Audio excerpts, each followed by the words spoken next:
ஒரு கல்யாண வீட்ல, கல்யாணம் நாளைக்கு. இன்னைக்கு நைட்டு நாங்க கொஞ்சம் பேர் சொந்தங்கள்லாம் உட்காந்து கதை பேசி சிரிச்சுக்கிட்டு இருக்கோம். ஆ அப்போ கூட்டம் எல்லாருமே சேர்ந்து அந்த கூட்டத்திலேயே இருந்த ஒருத்தர ரொம்ப கிண்டல் பண்ணி சிரிச்சாங்க. ஆ கிண்டல் பண்ணாங்க, கேலி பண்ணாங்க, என்னென்னமோ பண்ணாங்க. அவரும் நடுவுல உட்காந்து சிரிச்சுக்கிட்டே தான் இருக்காரு. ஒரு லெவலுக்கு மேல தாங்க முடியாம போனப்ப அவருக்கு வந்து மனசுக்கு ரொம்ப சங்கடமாயிடுச்சு. அப்போ டக்குன்னு "வேணாம்ப்பா நான் போறேன். நீங்க என்ன வச்சு ரொம்ப வாடுறீங்க" அப்படின்னு சொல்லிட்டு எந்திரிச்சு கிளம்பி போனாரு. போனதுக்கப்புறம் கொஞ்ச நேரத்தில ஒரு தாத்தா வந்தாரு. தாத்தா வந்துட்டு கேட்டாரு, "ஏன்டா நீங்கலாம் அவன எல்லாரும் சேர்ந்து கிண்டல் பண்ணி தொரத்துனீங்களே, நீங்கலாம் ரொம்ப யோக்கியமான ஆளான்னு?" கேட்டாரு.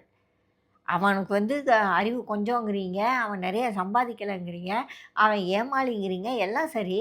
நீங்கலாம் ரொம்ப யோக்கியமான ஆட்களா? எப்படி அவன மட்டும் பேசிக்கிட்டே இருக்கிறீங்க? அவன் உங்கள திரும்ப பதிலுக்கு பேசாததுனால தானே நீங்கலாம் பேசுறீங்க அப்படின்னு கேட்டாரு. ரொம்ப ரொம்ப கஷ்டமா இருந்தது அத கேட்கும்போது. நானும் அங்க இருந்தேன். எனக்கு அது ரொம்ப வருத்தமா இருந்தது.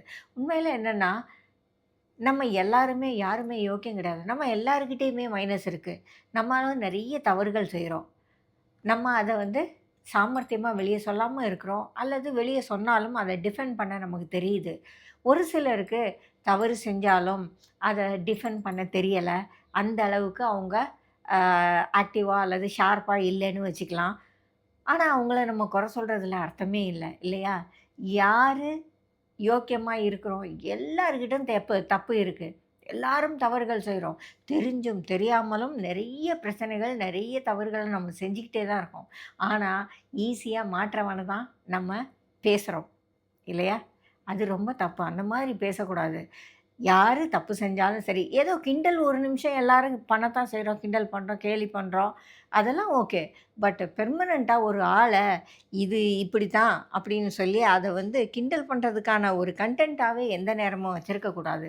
ஏன்னா, அவங்க கிட்ட இருக்கிற பலவீனங்கள் மாதிரி நம்மகிட்டயும் நெறைய பலவீனங்கள் இருக்கு. நெறைய தவறுகள் இருக்கு. நம்மள திருப்பி அவன் பேச மாட்டாங்கிற ஒரு தைரியம் தானே நாம அப்படி பேசுறோம். ஆகையினால, அந்த மாதிரி விஷயங்கள நம்ம பேசாம இருக்கிறது நல்லது. எப்பவுமே நம்ம யோசிக்கணும், நம்மளும் குற்றவாளி தான். நம்மகிட்டயும் பிரச்சனைகள் இருக்கு. என்ன போல அவனும் ஒரு மனுஷன்.